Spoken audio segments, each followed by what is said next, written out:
Alright, now we're going to take a look at hands. Now, hands are fun in a fun way.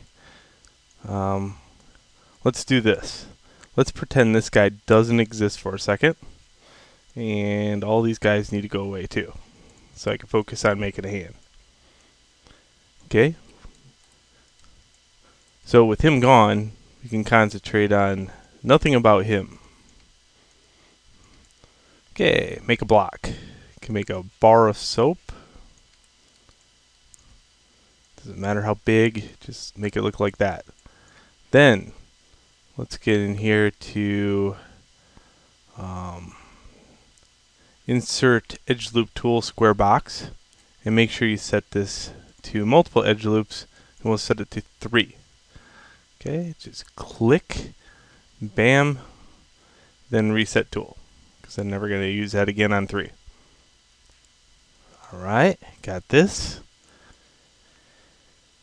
Then I have a control button for, or a hotkey set for insert edge loops. Control R. I'm just going to set an edge loop right next to each one of these edge loops.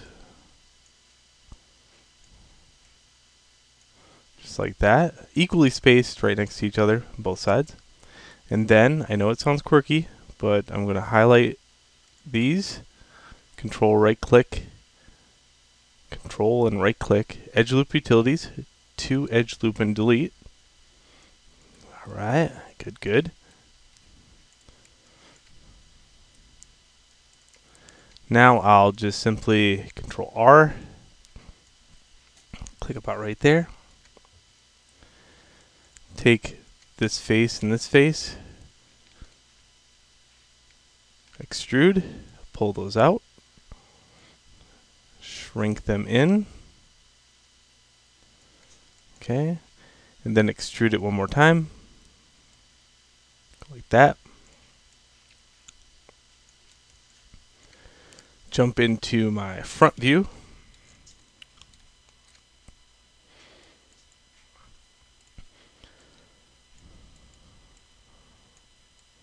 Straighten these out a little bit, shrink them up. It's better to go too much on them and then back them down afterwards.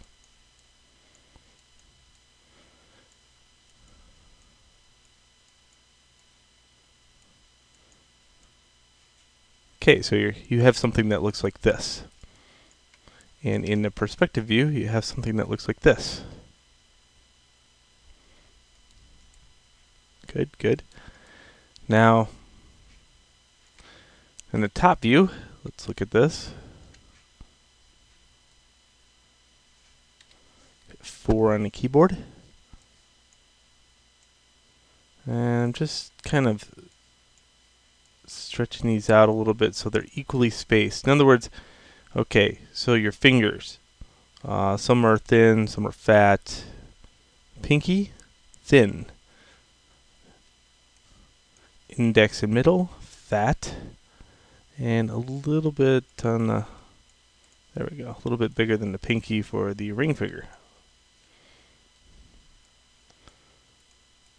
General spacing will do. Don't get hooked up on anatomy just yet. So 6 on the keyboard. Alright, face. Let's grab these faces. Let's grab these faces. And we're going to extrude them. W on the keyboard to move them out. Extrude them one more time. W on the keyboard to move them out. And extrude them. W on the keyboard to move them out. Okay, hop in the top view. Okay, finger talking about how long they are. Let's take this, shrink it down some. Now hold up your hand so you're looking right at the top of it. These lines represent your knuckle.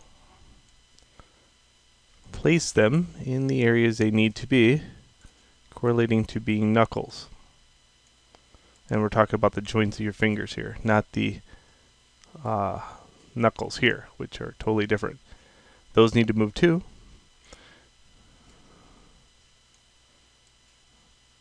I'm going to go like that. They're slight, but trust me, it does tile down. Okay, pinky. Now let's slide the other finger in.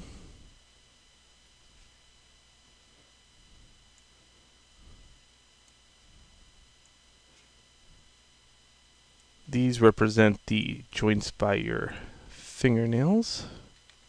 So your second joint of your finger. And right there.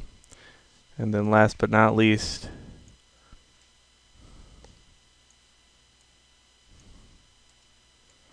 like that. Okay, leaving your thumb, which is this huge thing, right?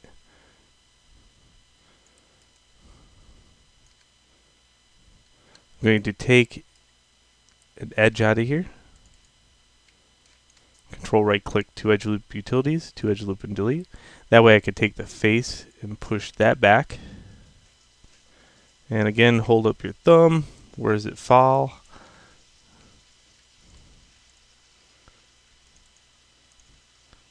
Let's go back to edge.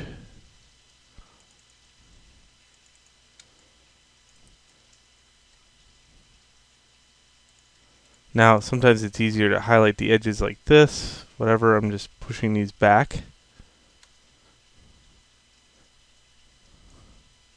Can you have something that looks like that? Okay, let's jump into the front view. And let's say we're going to round that off a little bit. 4 will equal a little bit easier path for this.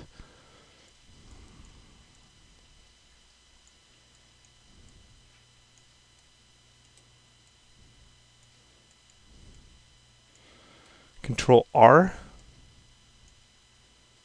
to insert an edge loop there.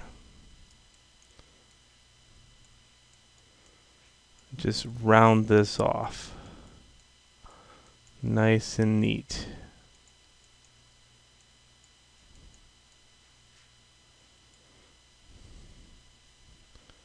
Okay, 6 on the keyboard. Jump into this view. A little bit better, right? Okay, let's take the edge here. Push that down and in. Do that with this one. Down and up. So we're just rounding off that thumb. And you got to really use your imagination here because it's, I know it's really low poly, right? But you want to keep it that way too.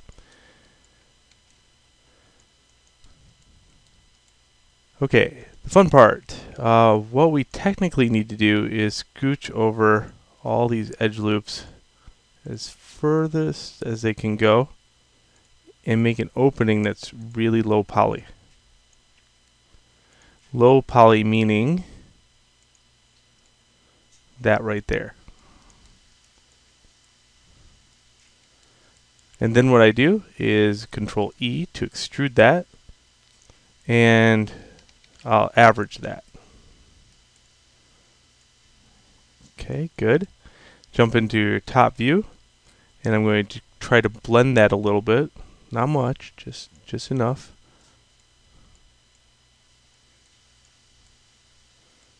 Just like that.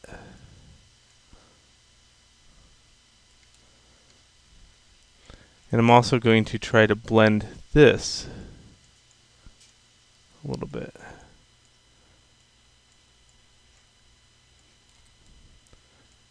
It will still look very robotic until we start sculpting on it, but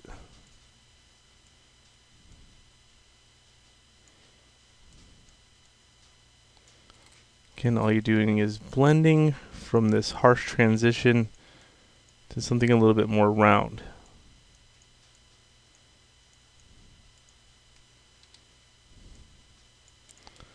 And this is like every little dirty movement you can get just to get it round looking. Okay. Now let's add some width to that.